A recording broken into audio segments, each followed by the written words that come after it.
जयकारा बोलिए श्री गुरु महाराज की जय। श्री परमहंस सत्यार्थी जी महाराज की जय। सदगुरुदेव भगवान के प्यारे बच्चों, अच्छी आत्माओं, धारावाहिक एक सत्संग चल रहा है अंतःकरण पर। मन की प्रार्थना मनुष्य अपने सुख शांति के लिए, संसारिक संपदा के लिए ईश्वर से करता है। जब वही आत्मा की शांति के लिए वही प्रार्थना अगर हम उस सर्वशक्तिमान को मिलने के लिए करें तो कितना अच्छा होगा। यदि हमें सर्वशक्तिमान खुद ही मिल जाए तो ये सारी धन संपदा खुद ही आ जाएगी। इसलिए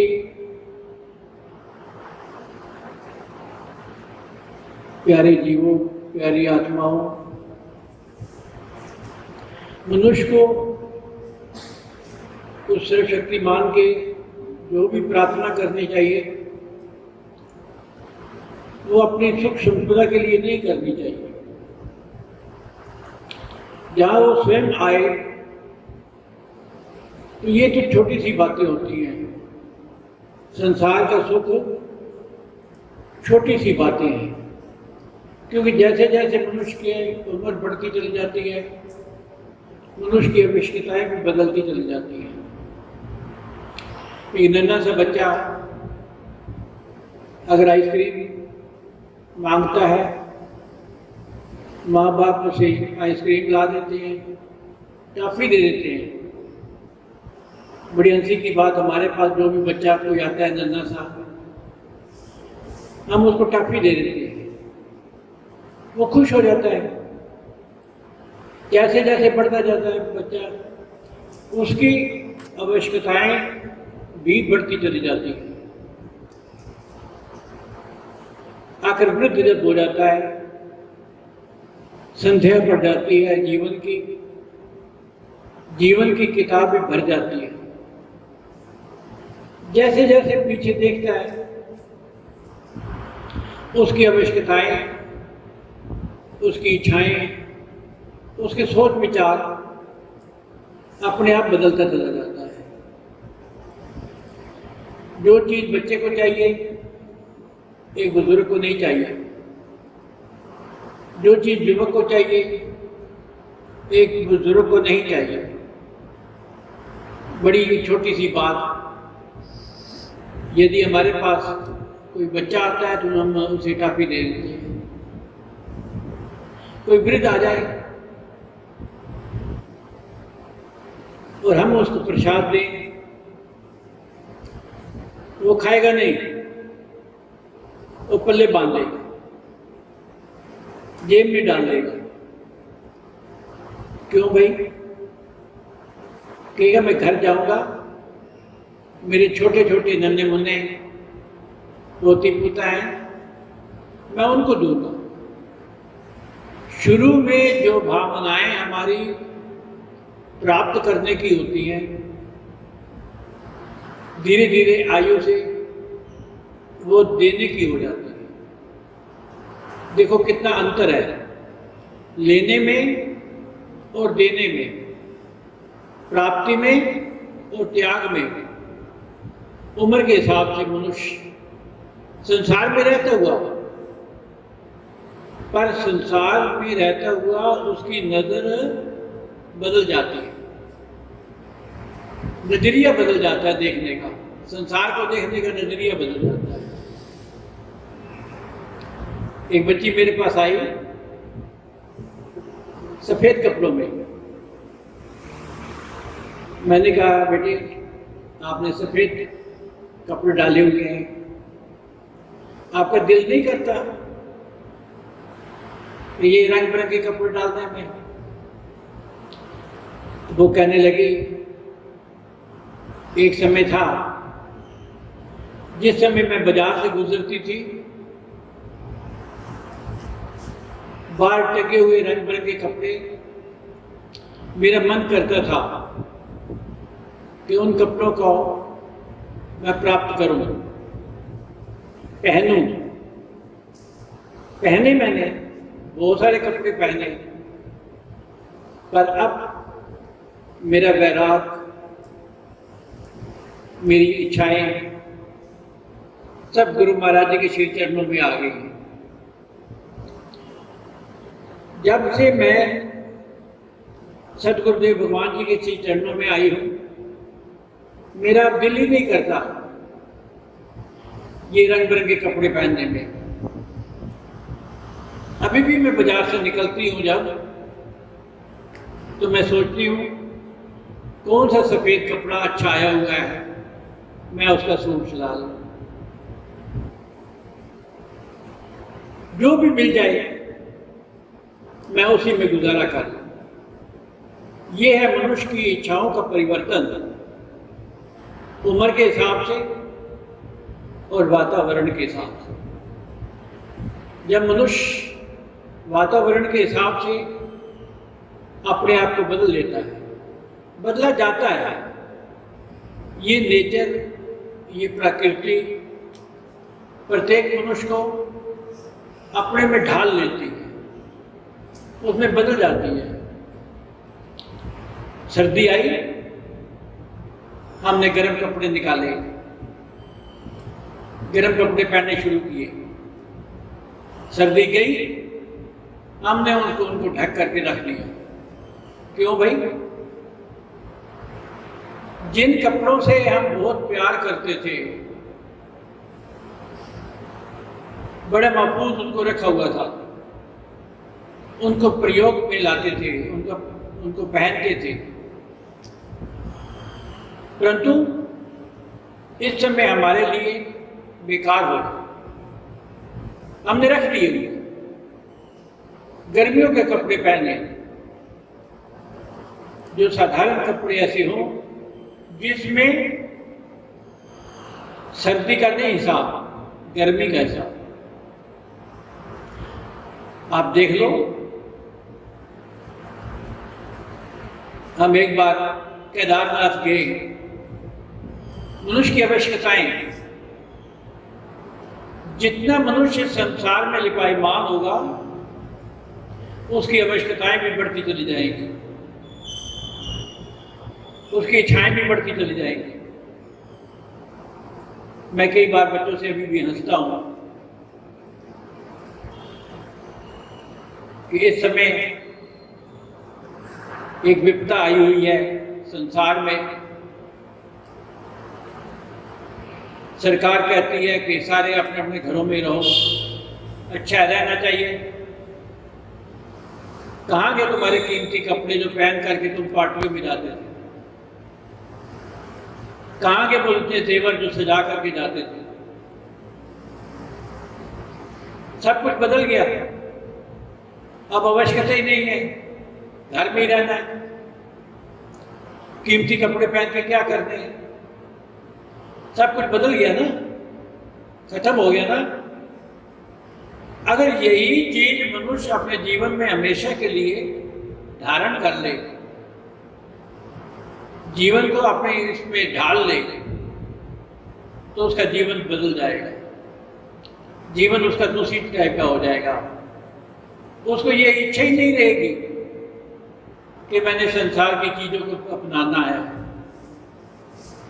नगरी साहब में हम जाते हैं, बहुत सी संत मिलते हैं। अब संतों का लिबास भगवा, वही एक ही रंग के कपड़े। संत भाइयों ने कोई झुमके कांटे नहीं डाले हुए होते, कोई हाथ में चूड़ियां नहीं सोने की डाली हुई होती। क्या वो जी नहीं रहे? क्या उनका जीवन नहीं है? परंतु नहीं, उन्होंने अपना आप समर्पित किया होता है। जैसे जैसे मानव जिस भी प्रकृति में रहता है, जैसे जैसे मानव वातावरण में रहता है, धीरे धीरे उसी प्रकार से ढल जाता है। विदेशों में जाएं,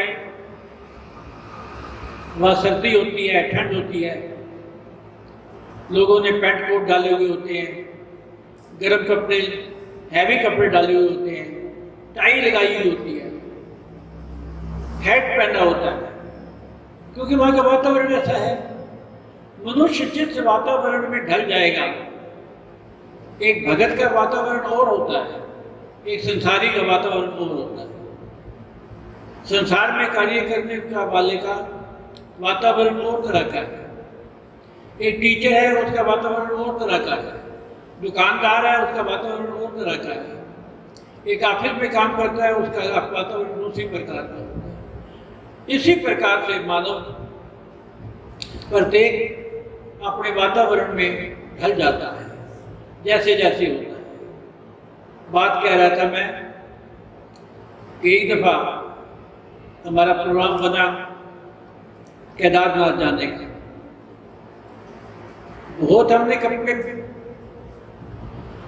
रुमाल, मफलर भी ले लो, टोपी भी ले लो, स्वेटर ले लो, वहाँ सर्दी होगी, बहुत सारा सामान हमने ले लिया, अटैची भर गई, एक हल्का फुल्का बिस्तर भी ले लिया, पत्नी कहाँ कैसे रहना पड़ेगा, लाद लिया, छोटी सी बस बनाई हमने, लाद लिया, सारे चल पड़े कि केदारनाथ जी को जाएंगे, भोले बाबा के दर्शन करें। बहुत महिमा सुनी है, बहुत अच्छा रहा। जब हम वहां पर पहुंचे तो एक कुंड में स्नान करना होता है, पार्वती कुंड कहते हैं कि क्या कहते हैं। चलो जी, चढ़ाई शुरू, परंतु कहाँ गया आपका बिस्तर? आपके इतने सर्दी वाले हैवी कपड़े कहाँ गए? यात्रा पे चल पड़े हम। जैसे जैसे चलते चले गए, धीरे धीरे हमारा वो स्वेटर, हमारा वो मफलर, हमारी वो टोपी धीरे धीरे सब उतर गए, क्योंकि इतना कठिन मार्ग, चलने में पसीना आ गया। कहाँ गया? धीरे धीरे चलते चले गए और सब कुछ उतरता चला गया, आवश्यकताएं खत्म होती चली गई। जैसे जैसे मनुष्य ऊंचाई पे जाता है, आध्यात्मिक ऊंचाई हो या शारीरिक मार्ग की ऊंचाई हो, आत्मिक जैसे जैसे ऊंचाई पे जाता है मनुष्य और उसे आध्यात्मिक ज्ञान होता है, जैसे जैसे ज्ञान होता चला जाता है, मनुष्य की आवश्यकताएं अपने आप खत्म होती चल जाती है, नहीं रहती। यही चीज महापुरुष अपने सत्संगों में बताते हैं। ऐ मनुष्य, तूने अपनी इच्छाओं की, अपनी आवश्यकताओं का गठरी क्यों लादी हुई है? थक जाएगा, और मनुष्य थक जाता है। चलते चलते गठड़ी अपनी लेकर के थक जाता है बाबा, परंतु फिर भी नहीं मानता। ये भी इकट्ठा कर लो, वो भी इकट्ठा कर लो, अलमारियां भर जाती हैं, कमरे भर जाते हैं, कितना सामान इकट्ठा कर लेते हैं। आखिर हम धीरे धीरे चलते चलते केदारनाथ पहुंचे। ठंड थी, वहां पर जाकर के जो अधिष्ठाता था वहां का, जो कंट्रोलर प्रबंध करता था, उससे बात की उसने कमरा दे दिया, हमें बिस्तर दे दिया। मैं पूछता हूँ, वो तुम्हारी फ्रिज कहाँ गई जिसमें सामान तुम इकट्ठा करते थे? कितनी ठंडी हवा, कितना ठंडा पानी, वो बिस्लरी की बोतलें, वो ठंडा पानी, वो शरबत की बोतलें, प्रकृति ने आकर के आपको विवश कर दिया और ये बता दिया कि कहां से तुम चले थे और कहां पहुंच गए। जब आत्मा की यात्रा आरंभ होती है, शुरू में प्रत्येक जीव, प्रत्येक साधक अपने उस ध्यान अवस्था में प्राप्त करता है, परंतु जैसे जैसे उसकी अवस्था बढ़ती चली जाती है, उसका प्रभाव उसके जीवन पर भी पड़ता है। प्रत्येक मनुष्य सुन ले, जैसे जैसे मनुष्य योग विद्या में, आध्यात्मिकता में, आत्म विद्या में आगे बढ़ता चला जाता है अंदर से, वैसे वैसे मनुष्य की आवश्यकताएं भी कम होती चली जाती हैं, बदल जाता है। क्यों? क्योंकि ऊपर चढ़ने में नीचे की सारी चीजें, आवश्यकताएं खत्म हो जाती हैं। उस समय में कुछ नहीं मालूम हुआ कि हमारे वस्त्र कहाँ हैं, उस समय कुछ मालूम नहीं हुआ हमें। वो शीतल जल नदी का हमें मिला, शीतल हवाएं हमें मिली, कितना आनंद। बड़ी बात यह है कि उस समय आनंद मिला। जब मनुष्य को आनंद आना शुरू हो जाता है तो ये शरीर, ये संसार का आनंद छोटा सा लगता है, बेकार सा लगता है। आध्यात्मिक आनंद, आत्मा का आनंद इंद्रियों के आनंद से कहीं सैकड़ों हजारों गुना बड़ा होता है। आत्मा का आनंद इंद्रियों के आनंद से हजारों सैकड़ों समय बड़ा होता है, हमेशा याद रखना। इसलिए मनुष्य इंद्रियों के आनंद को प्राप्त करने के लिए जद्दोजहद मत कर, क्योंकि इंद्रियां एक ना एक दिन कमजोर हो जाएगी। जिस समय जीवन की संध्या आएगी, किताब भर जाएगी, उस समय इंद्रियां भी जवाब दे देगी, अंत में इंद्रियां भी जवाब दे देगी। इसलिए इंद्रियों का जो हम सुख का अनुभव करने के लिए बहुत जद्दोजहद करते हैं, उससे कहीं अच्छा है ये मनुष्य आत्मा के आनंद को इकट्ठा कर। वो सदैव आनंदमयी। जाकर के देखो उन महापुरुषों के पास जिनकी आवश्यकताएं बहुत कम। सदगुरुदेव भगवान सत्यार्थी महाराज जी छोटी सी कुटिया में रहते थे। अभी भी जो पीछे कुटिया बनी हुई है देखो, सिर्फ एक स्पोर्श, नीचे एक छोटा सा ट्रंक और उसमें 2-3 जोड़े कपड़े।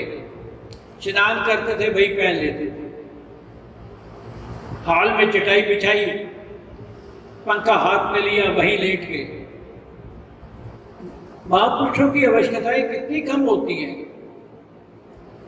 उनको संसार की इतनी आवश्यकताओं की आवश्यकता नहीं होती और इसीलिए वो सुखी होते हैं, वो शांत होते हैं, वो परम आनंद में हमेशा रहते हैं। परम आनंद को प्राप्त करने के लिए ये संसार की आवश्यकताएं कुछ नहीं है। इसलिए सदगुरुदेव के प्यारे बच्चों, वास्तविकता ये है कि आनंद में रहने के लिए समझाओ इसको, मन को, बुद्धि को समझाओ कि उस परम आनंद को प्राप्त करने के लिए ये संसार की आवश्यकताएं अपने आप छूट जाती हैं, जिस समय वो आनंद प्राप्त होता है। इसलिए मनुष्य का जीवन का ध्येय का जो एम है वो उस परम आनंद को प्राप्त करने के लिए है, ना कि ये संसार की चीज़ों को प्राप्त करने के लिए है, इकट्ठी करने के लिए है। ये हमेशा सोचना चाहिए कि साथ में ये धन नहीं जाएगा, ये धर्म जाएगा। इसी में ही हमारे जीवन का कल्याण है। हरिओम तत्सत, हरिओम तत्सत, हरिओम तत्सत। सतगुरुदेव भगवान की जय।